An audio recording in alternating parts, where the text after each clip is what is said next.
we do want to get to the latest on the Michael Jackson case at this point. A verdict could come down as early as today in the manslaughter case as the jury now begins its second day of deliberations. That happens later this morning. As Bill Whitaker reports, the key issue is who delivered the fatal overdose.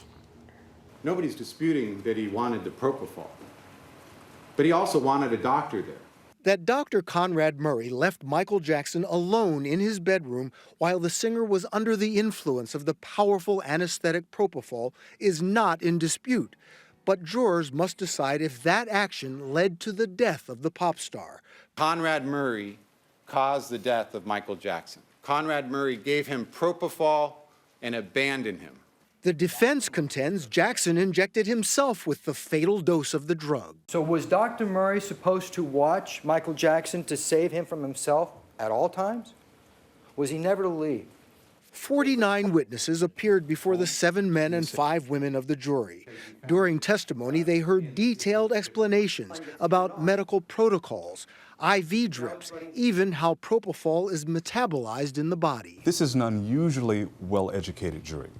They serve in managerial roles, leadership positions. Many of them have postgraduate degrees. So I expect this jury will take its time going through the mountains of evidence. With over 300 pieces of evidence, jurors have much to review. On Friday, they concluded their first full day of deliberations without asking one question. I think they'll be able to reach that decision in relative short order. So I don't expect this to extend much beyond 2 or 3 days of deliberating. And as the jury deliberates, the crowd of Jackson supporters outside the courthouse has been growing larger and more vocal. Bill Whitaker, CBS News, Los Angeles. Joining us this morning from LA is Jean Casarez, who is covering the Jackson trial for True TV's In Session. Jean, always good to have you with us. Give us an idea, in this first day of deliberation, was there anything that happened or did not happen that gave us some sort of a clue as to how long it could take before we see a verdict?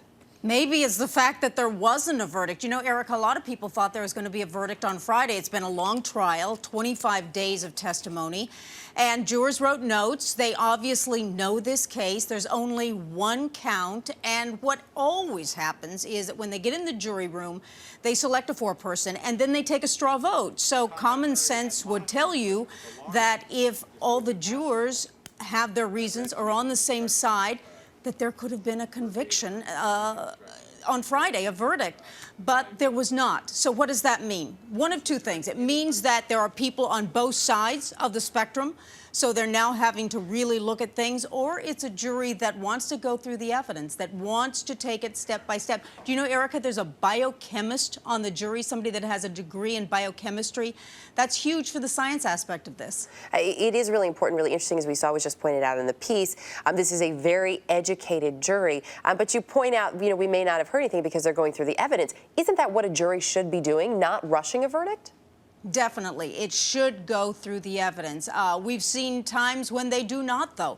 The Casey Anthony case, the verdict came the second day, and it did not require a lot of deliberation on their part.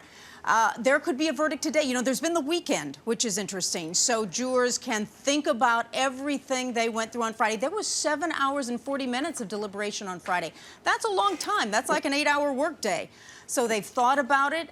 It could come today. It could come later in the week. And don't forget, it could be a hung jury. That's not out of the question here. Because if there are some people that just don't want to change their opinion, you don't know how it's going to end up. Sure. You mentioned the fact they had the weekend to think about it. This is also a jury that's not being sequestered. That's right. So they're at home. Now the judge admonishes them to not talk with their families about it. But they think about it, we know that. And what if family members just say things, you know, oh, he did it, he's guilty, or Michael Jackson is the one that controlled this whole thing. Will they just take that into their minds? But they cannot do research, they cannot read about it, and they cannot watch television on it. So they're not supposed to. Although they do seem to be taking things pretty seriously, so you would hope that they were taking that instruction seriously as well. You have been there throughout this trial. As you've sat there, you've listened to the evidence, you've listened to the witnesses. Anything that really stuck out rather on either side for you? You know, I think the thing that I think about at this point is if there is that intervening, unforeseeable act, then you can't find Conrad Murray guilty beyond a reasonable doubt of causing the death. So that would be Michael Jackson, injecting himself, taking the lorazepam. But He's a medical doctor, and if there are pills all over the bedroom and there's a syringe within his reach, and Conrad Murray said in his own statement, Michael Jackson always wanted to reach for the syringe himself. Does that mean that it was foreseeable that Dr. Conrad Murray saw it? On the other side, there's jury nullification. Many doctors were in Michael Jackson's life, and the jury could say, this isn't fair for the one doctor that happened to be there in the bedroom when this happened. We don't want to convict him. Some jurors could feel that way. Jean Casarez, always good to have you with us. Jean, thanks. Thanks, Erica.